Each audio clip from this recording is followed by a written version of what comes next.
var. Dinning 3 martabasi degan dinning 3 darajasi var. 3. İslam, iman, ihsan. 3 tane narsani tarkib topadi din. İman, ihsan, yani iman, İslam, ihsan. Bu ihsan degan gap Qur'on Karimda biri boshqalar yaxshilik qilish degan ma'noda keldi. Masalan, xayri ihson qildi dedi ya. Ihson ma'noda keldi. Ammo ko'proq ishni mukammal qilish degan ma'noda keldi.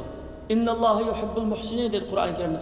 Allah ishni mukammal, qattiq qilib yaxshi qilganlar bilan birga deydi. Masalan, har qanday ishni mayli tijorat bo'lsin, mayli o'qish bo'lsin, mayli kasb bo'lsin, mayli dehqonchilik bo'lsin, qanday bir ishni aynoq ko'ngil bilib, qattiq qilib, yurakdan berilib qilgan ishni ihson deydi. Muhimda ihson dinning 3-martabasi. Buning bundaq bir dalili bor. İmam Muslim ve İmam Buxoriy rivoyat qilgan sahih hadisda deydi, bir günü Peygamber sallallahu aleyhi ve sellem'in yanında sahabeler oturattık deydi. Hemen biz oturuşkan deydi. Oturuştuk deydi. Oturgandayken bir adam geldi deydi. Kiyimleri pakize, hiçbir seferden kelgendek mi emas. Bunda kiyimlerde bunda toprakның nimesi mi yok hem de sahra yerlerde hem de. Şurada pakize bir adam gelip Resulullah'ın tiziga iki tizini bunda birleştirip yükünüp oturup Resulullah'ın qışqı kilip oturup Resulullah'ın gepsi oldu deydi bu adamla. Bu adam Resulullah'ın nime deydi. İman degan nima deb so'raydi. So'g'aniga Rasulullohdan Payg'ambar sollallohu alayhi vasallam deb turdi. İman Allohga ishonishing, Allohning barligiga birligiga ishonishing, Allohning payg'ambarlariga rostligiga ishonishing, Allohning kitoblarining to'g'ri haqiqatiga ishonishing, Allohning farishtalarini barligiga ishonishing, qiyomat kunining bo'ldiganligiga ishonishing, yaxshi yomonlik Allohning taqdiri bilan bo'ldiganligiga ishonishing, shunga ishonish oldidan iymon degan to'g'ri deding deydi. Rasulullohning gapini odam tasdiqlayotdi, to'g'ri deding deb.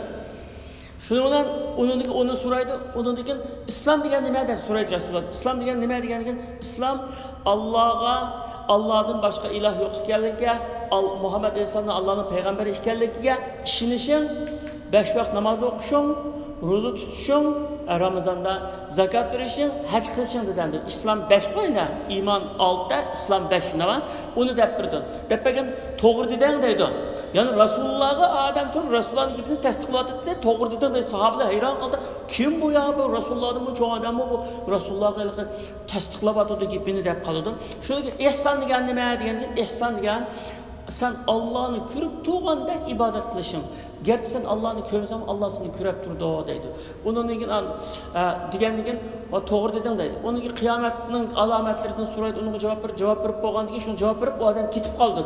Ketip kalgandı ki Peygamber Aleyhisselam sahabeler deydi. Kelgan adamın kim ekanligini bilemizler dedi. Ya bilmedik ya Resulullah bu. Biz ko'rmagan bir adamken bu deydi. Bu Cibril Aleyhisselam kelib sizlarga dininglarni o'rgatgili keldi deydi. Demek dininglarni o'rgatdi deydi. Dinni 3 narsa bilan o'rgatdi deydi. İman, İslam, ihsan. 3 narsani o'rgatdi, shuni o'zi ketdi deydi. Demek bu shunchalik muhim endi bu ihson degan gapda. Qur'on Karimda allazi ahsana kulli shay'in xalqahu deydi. Allah her narsani mukammal yaratgan zotdir deydi. Ahsana degan eng mukammal qilgan. Muhsinun degan ishni mukammal qitirqinib chin yurakdan qilgan deganni bildirdi. Şu Qur'on Karim nurg'un oyatlarda innalloha ma'allazina taqaw vallazina muhsinun. Allah o'zining mas'uliyatini bilib, Allohdan qo'rqib, to'g'ri ish qilganlar bilan va ishni mukammal qitirqinib qilganlar bilan billa deydi. Yana bir oyatda innalloha yuhibbul muhsinin. Allah mukammal to'g'ri, ya'ni bunda qitirqin ish qiluvchilarni yaxshi ko'rdi deydi. Demak, bu shu ihson degan hamda hozir yozib olsam bo'ldi. İhsan her qanday ishni din ve dünyalık her qanday ishni qitirqinib, yurakdan berilib qilish deganlik. İhsan. Yani her qanday din ve dünyalık, mayli dünyalık ticaret olsun, o'qish olsun, pul tepish olsun, dehqonchilik olsun, ishlash olsun, yoki oxiratlik namoz olsun, ro'za olsun, Qur'on o'qish olsun, zakat olsun, qanday din ve dünyalık her qanday ishni qitirqinib yurakdan qilish deganlik ihson. Mushundaq odamni Alloh yaxshi ko'rdi deydi. İnnalloha yuhibbul muhsinin deydi. Yani qitirqinib ish qilganlarni Alloh taolo yaxshi ko'rdi deydi. İhson dinning 3 martabasi. Yani dinning imondan, islomdan kimki üçüncü mertebesi. Üçüncü mertebesi ve Allah en yaxşı gördüğün emel. Şuna ayna qetirqin iş qilganlarni yaxshi ko'rdi dedi. Endi bundan o'ylab baqsaq, masalan hayotda, dunyoda ko'rib baqsaq, har qanday ishni qetirqinib, noit ko'ngil bo'lib yaxshi qilgan odamlar shu ishda rivoj topadi. Mayli tijoratda olsun, o'qishdimi masalan biz qetirqinib, obdan o'qib, darsga rasmiy tayyorlik qilib, imtihonga rosa shu bütün vücudumuz bilan, bütün kuchimizni chiqarib shunda tayyorlik qilib kirsak, imtihonda degan numarni ola olamiz, imtihon o'talaymiz.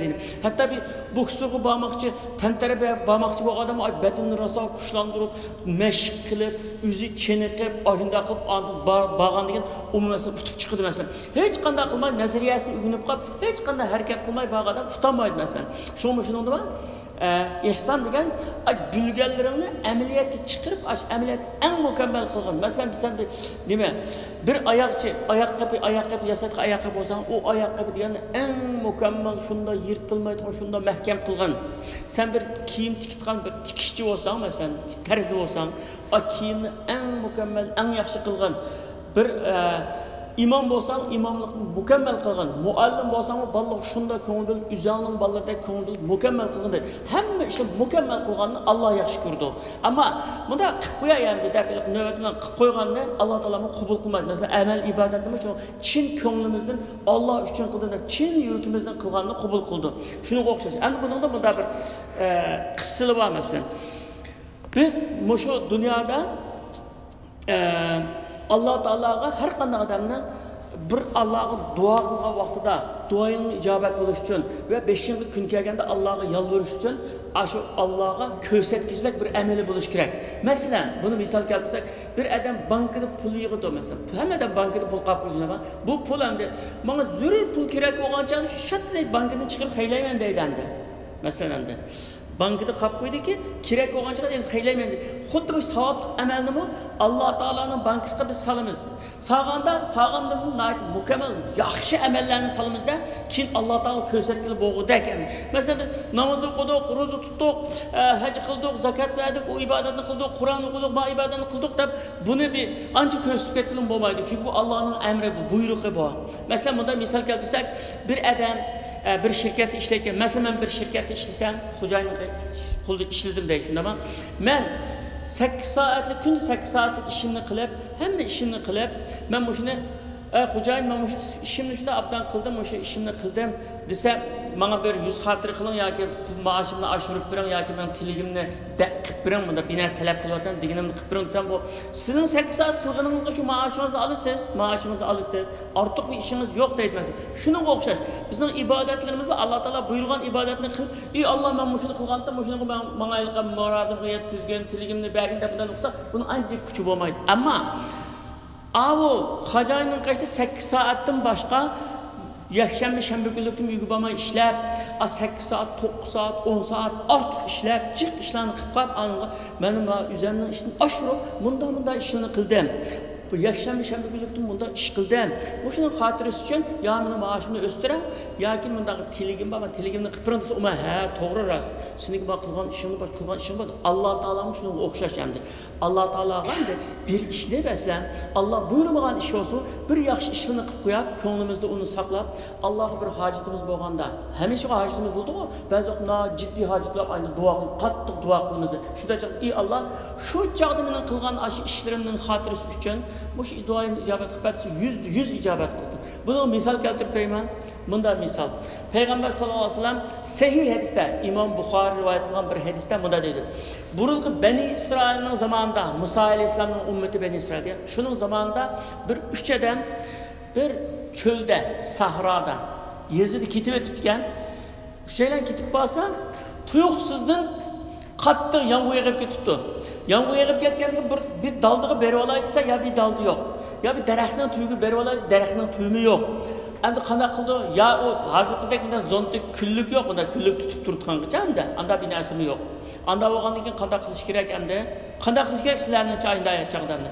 Ya yomg'irdan saqlanay desa, ya bir kunlik yo'q, ya bir daraxt yo'q, ya bir uy yo'q. Ya hech qanday yo'q, faqat shu aydala shunday bir cho'lda qattiq yomg'irda qepti odam. Qanday qildi? Jomda o'ylab qarasa, bir tog'ning qiysi bir o'nkir ko'rinibdi-da. Qo'yma o'nkirga kirib olaylik, ham to'xtib ishlab o'nkirga kiryapti. O'nkir deganimiz ma'ri deydi, turklar ma'ri deydi, shunday emas, g'arga kiryapti. Kirib olgandan keyin shuningdek yuqoridan bir tosh kelib, mashinada yo'g'on tosh g'arning ishkisini ipayapti. Saqin u yerda turib qoldi endi odam.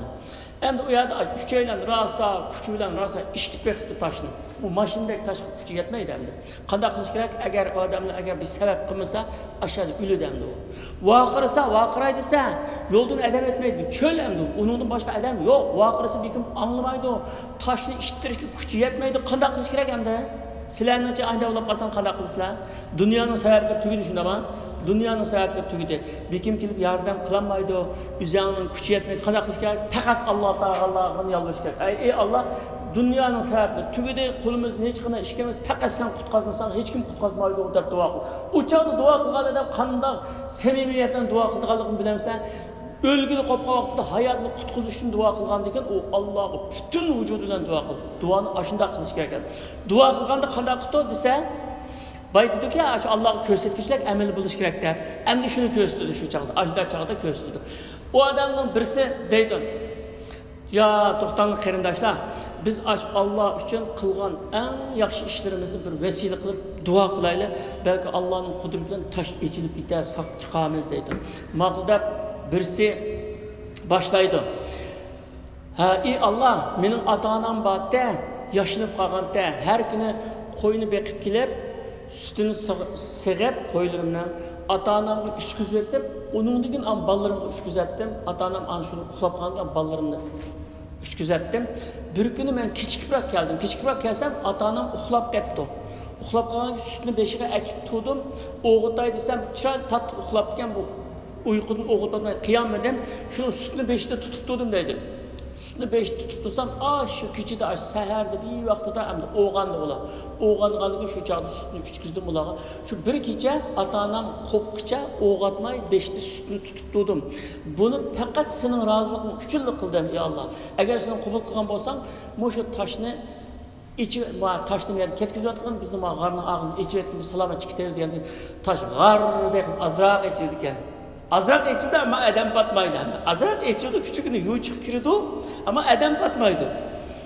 Endi yendik ağız, endi sami bir dua qilib baq adaş, Allohga shunday qilib qo'ygan amalimiz dua qilib baq deganda u deytgan: "Ey Allah, meningki yenimda bir adam ishlaydi, menimda qo'ychi edim, qo'ylarim bor, menda adam edim. Bir adamni ish qilsagandim, qo'y boqishga. Bir kuni u odam mendan ranjib qoldimi, nima bo'ldi, gap qilmaydi, men ketaman deb shunda olib ketdi. U ish haqqini olmay ketdi deydi. Pulni olmay ketibdi. Ketgandan keyin endi kelib qolar deb, o'sha odamning ish haqqiga bir qo'yib qo'ydim. U qo'y tug'di, u qo'ylarni yana tug'dirdim. Zaten yaylarga qo'yib berganda yayloqda yeydi, ichida odamga bir chiqimi bo'lmaydi. Shuning bilan u qo'y ko'paydi. U qo'yning bolasi qo'y bo'ldi, yana qo'yning bolasi qo'y shunda olib, jiqlab ketdi deydi. Jiqlab ketdi. Bir kunlarda bu adam ketdi. Ey palani, bir vaqtda sening qishingda men ishlagandim. Ish haqqimni olmay ketgandim. Mening ish haqqimni biramsan dedigan. Ha ma'qul. Shu tog'da yaylayotgan qo'yning hammasi mushu tarafma, o'ng tarafning hammasi sening degandim. Siz meni masxara qilyapsiz, chaqchaq qilyapsiz. Men sizga ish haqqimni buni so'radim, men sizning qo'ylaringizni, meniki bo'lmasa, shu sizning ish haqqingiz shu. Sizning ish haqqingizni men Alloh roziligi uchun ko'paytib qo'ydim shuni. Ko'paytib, to'g'dirib, cho'ngitib qo'ydim. Endi akatsangiz bo'ldi degandan u odam bir nima qo'ymay, hammani akatdi deydi. Hammani akatgandan keyin u odam shunday duo qildi.